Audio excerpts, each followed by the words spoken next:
Natatandaan mo pa ba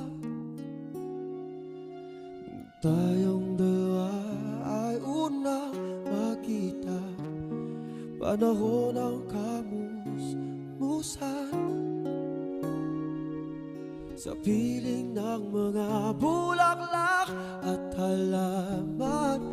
Doon tayong nagsimulang mangarap at tumulong.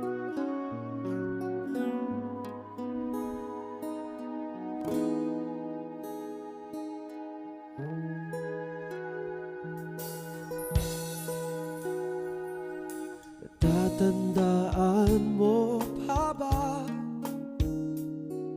inugit kong puso sa punong mangga at ang inalay ko